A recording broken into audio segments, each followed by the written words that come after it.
Bom, galera, então agora revisão de Revolução Russa. Fazer bem sintético para vocês mesmo, tá?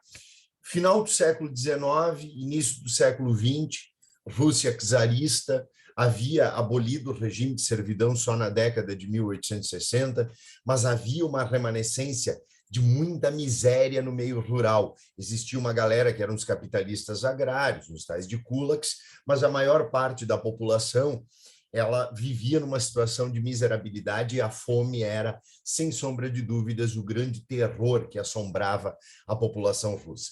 Havia uma estrutura czarista, um absolutismo, privilégios ao clero cristão ortodoxo, ainda uma nobreza herdada desse período absolutista, com ainda funções militares. Aqui está o último czar, Nicolau II. Este czar governava com o apoio dessa nobreza, governava com o apoio do alto clero, tinha também uma polícia própria, chamado um grupo militar próprio chamado cossacos, e esse cara, ele foi, além de muito autoritário, esse cara ele teve muito pouca habilidade, não só nas guerras, ele enfrentou uma guerra contra o Japão entre 1904 e 1905 e foi derrotado, e depois na entrada da Rússia na Primeira Guerra Mundial. A Rússia ela tinha uma industrialização tardia, dependente de capitais estrangeiros, sobretudo ingleses e franceses, e essa industrialização ela se concentrava nas regiões, principalmente de São Petersburgo, mas também Moscou, ou seja, mais na parte ocidental. E a Rússia era um mosaico de etnias, de idiomas, um mosaico de crenças, e havia até a influência de figuras exóticas como o Rasputin, um monge que influenciava bastante a figura do czar. Pois bem, a oposição ao czar, ela se dava tanto por setores burgueses liberais, que formavam o Partido Liberal, o Partido Constitucional, democrático, quanto os grupos socialistas. Então, tu tinha um grupo burguês desse Partido Constitucional Democrático, o Partido Cadete, e nós tínhamos o Partido Social Democrata. O Partido Social Democrata tinha dois grupos, uma minoria, os mencheviques, que eram marxistas mais radicais, que defendiam que a Rússia precisava passar primeiro pelo sistema capitalista para depois gerar as contradições que levariam ao socialismo, exatamente como previa Karl Marx. E esses caras preconizavam uma aliança com a burguesia para derrotar o czarismo. Já havia o grupo que era a maioria, os bolcheviques, do Lenin, do Trotsky, mais adiante do Stalin, que esses caras eles eram mais revisionistas, ou seja, eles revisavam as obras do Marx e diziam, olha, já existem condições para a revolução socialista na Rússia, independente dela ainda manter algumas características semifeudais. E a gente é a maioria e a gente faz oposição. Essa oposição ela cresceu muito e no ano de 1905, quando se fala que aconteceu o chamado ensaio geral, ou seja, as forças que depois fariam a revolução. Houve um massacre de mais de 900 pessoas no Domingo Sangrento pelas tropas do czar, pessoas que protestavam contra a política czarista, contra a falta de oportunidades, a fome, e os cossacos mataram mais de 900 pessoas, Domingo Sangrento. Depois houve uma rebelião de marinheiros no encoraçado Potemkin, um navio de guerra, muito em função da maneira como esses marinheiros eram tratados, mas também pela própria conduta na guerra contra os japoneses, e essas pressões elas acabaram fazendo com que o czar abrisse um parlamento, a Duma, ou seja, satisfez aqueles grupos principalmente ligados à burguesia liberal que queria uma constituição e uma democracia. Então, até se estabeleceu aí uma constituição, se estabeleceu a abertura do parlamento, se esperava que o próprio czar governasse de acordo com esse parlamento, o que acabou não acontecendo. Ele foi, na maior parte das vezes, um cara extremamente autoritário e que pouco dava espaço para que esse parlamento atuasse. Só que em 1905 foram criadas aquelas que são as bases da futura Revolução Socialista de outubro de 1917, os sovietes, conselhos de operários principalmente, mas que também buscavam os camponeses, por isso operários com o martelo, os camponeses com a foice e o martelo, representando essa simbologia do comunismo. Até 1914 houve um certo apaziguamento, mas em 1914 a entrada da Rússia na Primeira Guerra Mundial ela foi decisiva para o agravamento das tensões internas, o agravamento da fome, o agravamento das revoltas. Puxa, milhões de pessoas morriam na guerra e morriam mais milhões de pessoas de fome na nação. E é por isso que nós tivemos, no ano de 1917, dois momentos revolucionários. Uma primeira revolução é a Revolução de Fevereiro, ela é chamada também de Revolução Branca. Os bolcheviques são os vermelhos. Os brancos, eles se uniram da seguinte maneira: eram grupos que faziam oposição, especialmente a burguesia liberal, mas também os mencheviques, lembra que eles queriam essa parceria. E aí, esses caras chegaram a derrubar o czar abdicou, formou-se um governo provisório, o czar foi para um autoexílio dentro da Rússia, e aí nós tínhamos o partido dos burgueses, o cadete, controlando o parlamento e controlando esse governo provisório com o apoio dos mencheviques, certo? Esses caras mantiveram a Rússia na guerra. Só que não era assim que se pretendia, não era isso, não era essa manutenção de parte da estrutura herdada do czarismo, e muito menos se manter na guerra, que o operariado queria, os camponeses queriam, o povo queria. E aí, por isso, o soviete, lembra esse conselho de operários lá de Petrogrado, ele passava a ter tanto poder quanto, era uma espécie de governo paralelo, tanto poder ou mais ainda em Petrogrado, do que o próprio governo estabelecido na Revolução Branca.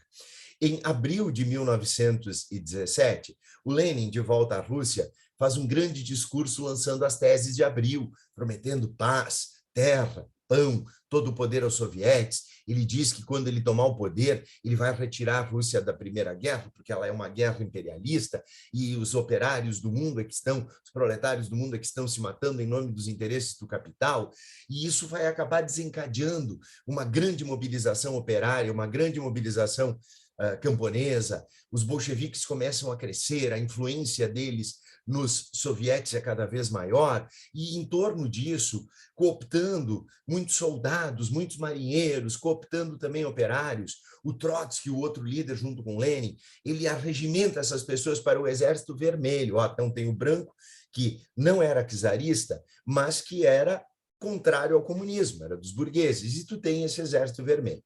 Aí o Exército Vermelho, em outubro de 1917, com um grande apoio popular, faz a Revolução Bolchevique. Então, se a prova só te falar em Revolução Russa, é essa de outubro, que é a socialista.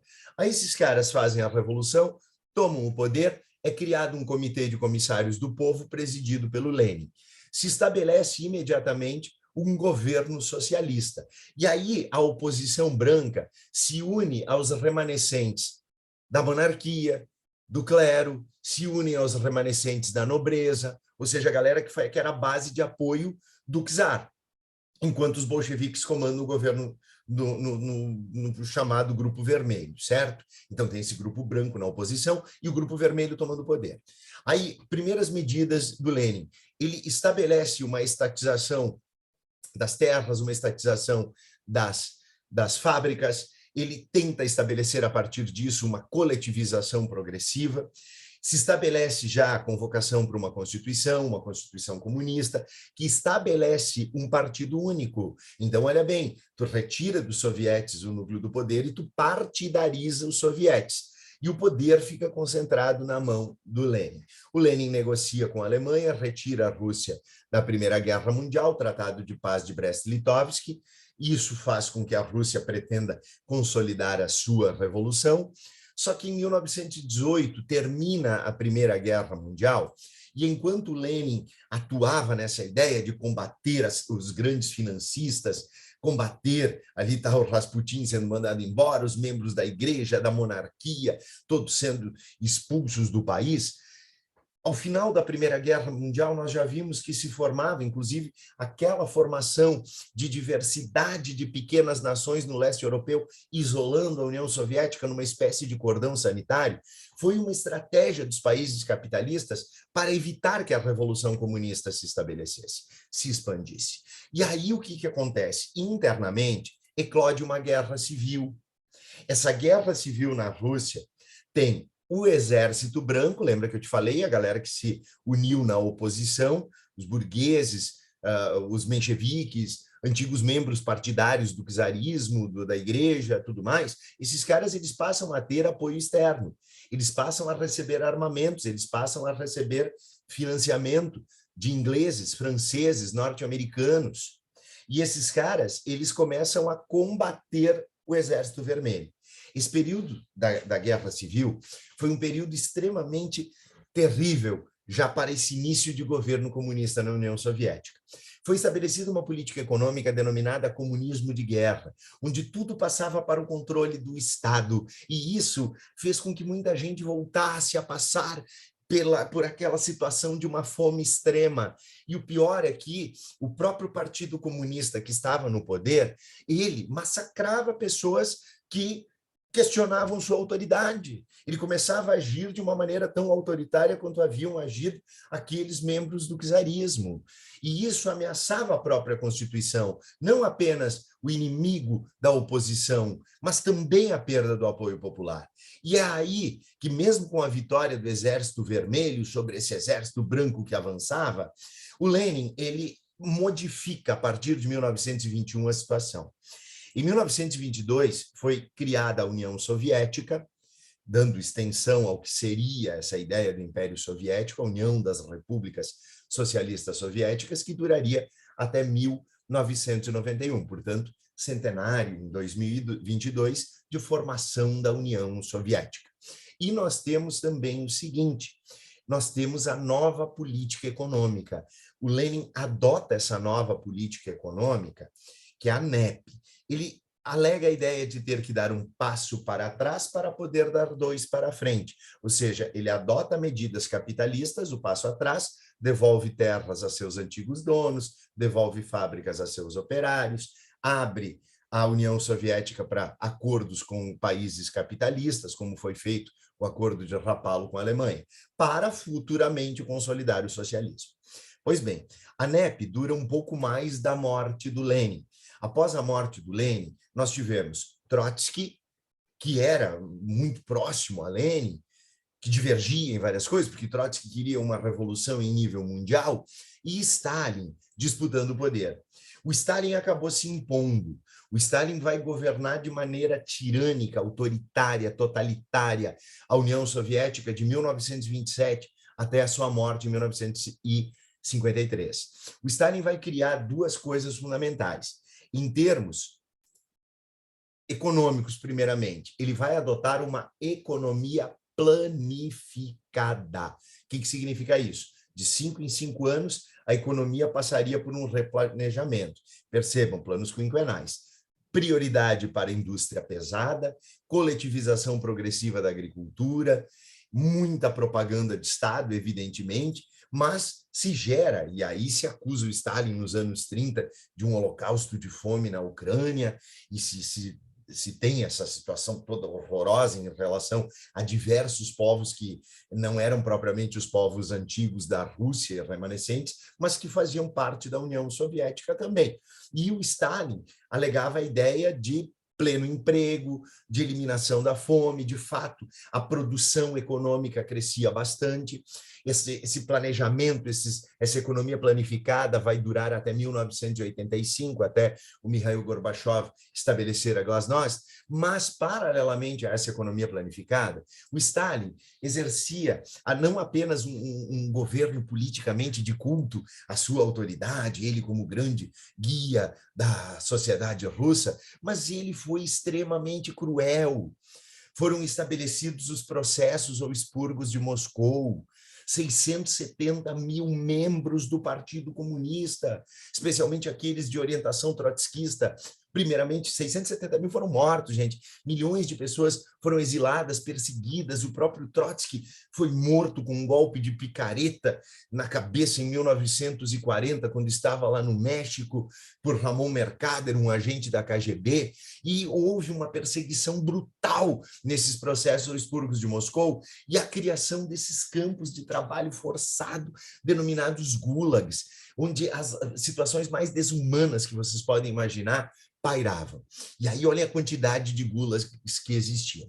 Agora, nos anos 30, o Stalin consolida esse seu poder, ele estabelece em torno de todos esses mecanismos que eu mostrei para vocês uma propagação da produção econômica, ele estabiliza a sociedade, ele estabiliza a economia, e ele seria um dos grandes algozes de Hitler na Segunda Guerra Mundial. Voltaremos a falar da União Soviética na parte de Segunda Guerra e depois na Guerra Fria. Feito, minha galerinha. Até mais.